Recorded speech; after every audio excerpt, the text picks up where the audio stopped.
What's up, y'all? Hey, it's 42. This will be a quick video. I want to do this about, or just mention how I've been working with kids a lot lately. I've been around my own kids a lot lately, and they're getting to that preteen and I have one early teen phase. So that's kind of wild. Getting some old kids now and working with kids in that age group, that preteen age group. And they remind me a lot of Black YouTube. Especially that reaction with Phil's wife.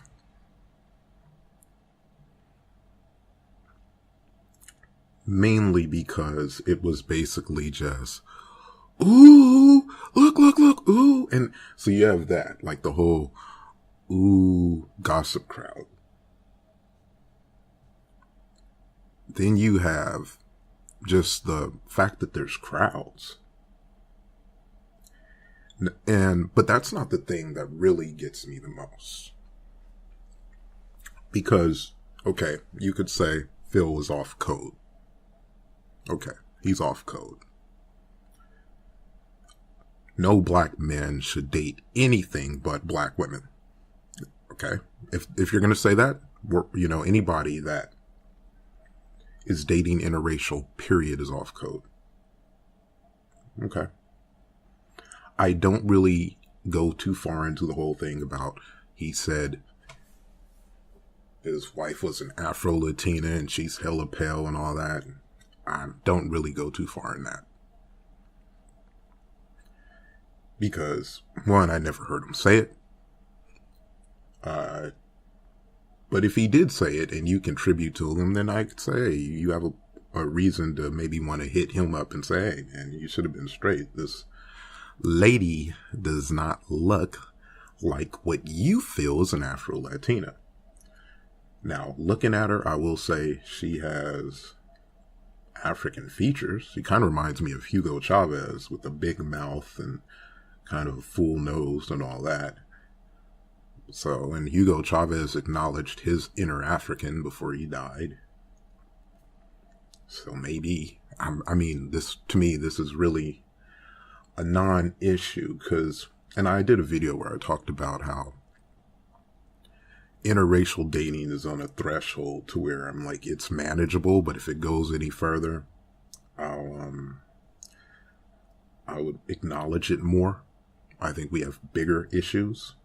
And one bigger issue, and in this video, I even talked about Issa Rae and the thing with Asian men. I said that we blew that up way too much because it was like in one book. I mean, we should be more concerned about what Issa Rae projects on HBO than one comment in a book that seemed tongue-in-cheek. It seemed kind of comical about how Asian men are rejected by their women and black men do like on a 80%. Really, nobody else does as much as black men. I think it's like 83% last I looked at the numbers are messing with black women as far as dating and procreating. And that number, to me, is on a threshold where it can get too low. It should be higher.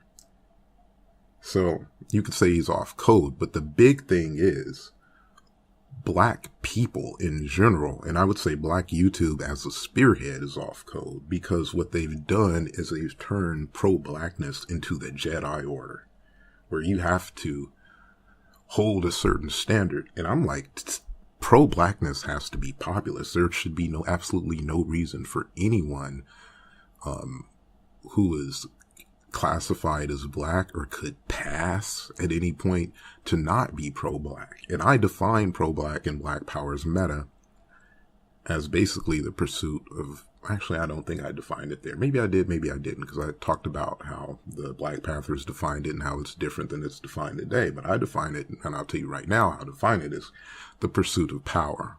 And I define power in Black Power's meta, which is a video I did, and power simply defined as the ability to do things that you wouldn't be able to do without it. And it's so immature. All these, ooh, gotcha. Ooh, like it really has become a bunch of crowds. And this is the same thing I see is like, it doesn't matter if you're right or wrong if you've got a level of cool to you. And that really hasn't changed. I mean, that's Donald Trump's stick is personality over practicality or anything like that.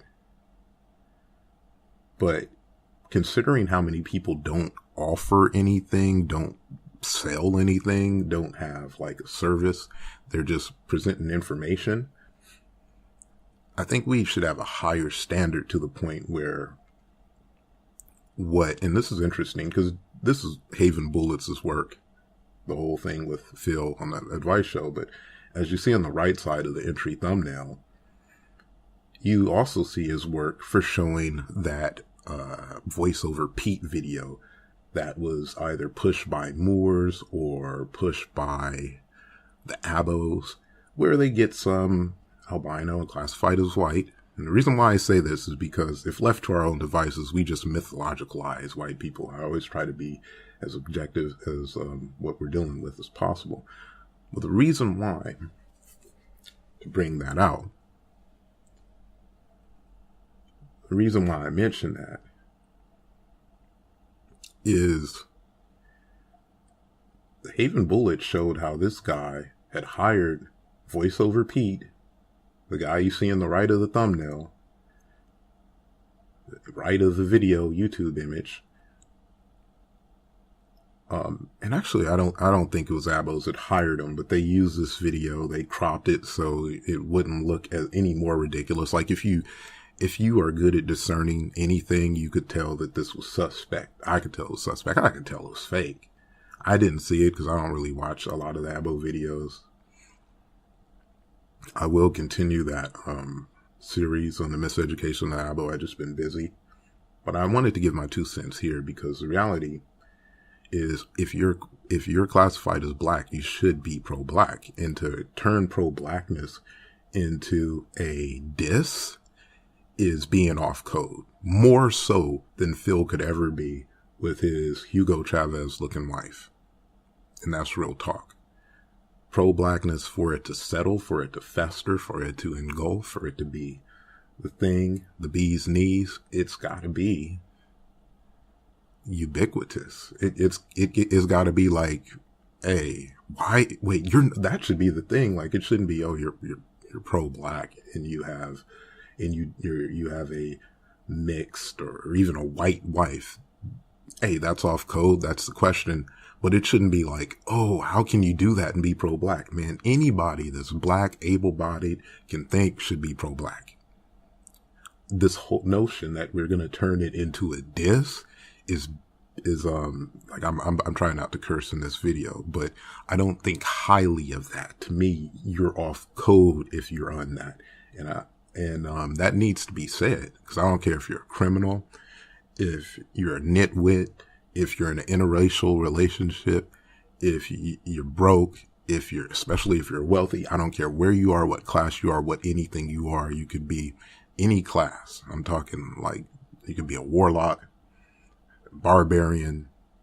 You could be, any ethnic group that would be classified as black in the nations that have a black race. You best be pro-black and about black power. I define black power, and black power is meta.